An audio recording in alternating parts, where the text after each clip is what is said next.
And we begin with that breaking news. A desperate rescue effort on the Housatonic. A car ends up in the river.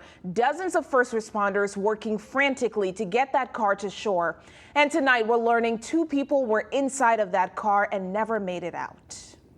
We want to thank you for joining us tonight on the News at 10. I'm Aisha Bo. And I'm Ben Goldman. That car pulled from the river near the Riverview waterfront along Roosevelt Drive in Seymour this afternoon. First responders say that vehicle was submerged in 20 feet of water. That's where we find Fox 61's Dave Puglisi, who has new details on this rescue effort and the victims. It was down this road where rescue crews tried to get to that SUV that had submerged. There were divers from multiple towns trying to get to the 2 stuck inside the car, but ultimately their efforts were not enough. Everything was against us to get in there and get it. Murky waters, a high current, and an SUV quickly sinking into the Housatonic River. Car's on its roof, approximately 16 feet down now.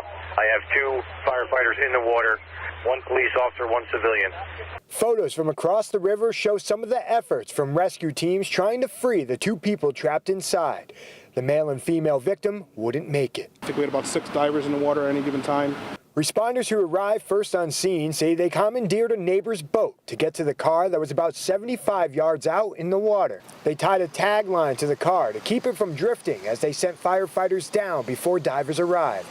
1 firefighter had to be transported with minor injuries. The fact that we did everything we could, we brought in multiple resources. All of our manpower was on scene. We had multiple boats on scene. Witnesses tried to help the victims by throwing them life preservers. First responders estimated 75 people from multiple surrounding towns did everything they could to save the victims. It breaks my heart. Anybody getting hurt. Officers believe the incident was an accident, but are still trying to determine the cause. We're trying to find point of entry. We have an idea where the vehicle entered, but there's a lot more follow-up to investigate.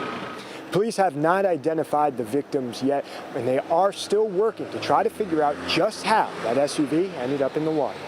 In Seymour, Dave Puglisi, Fox 61 News.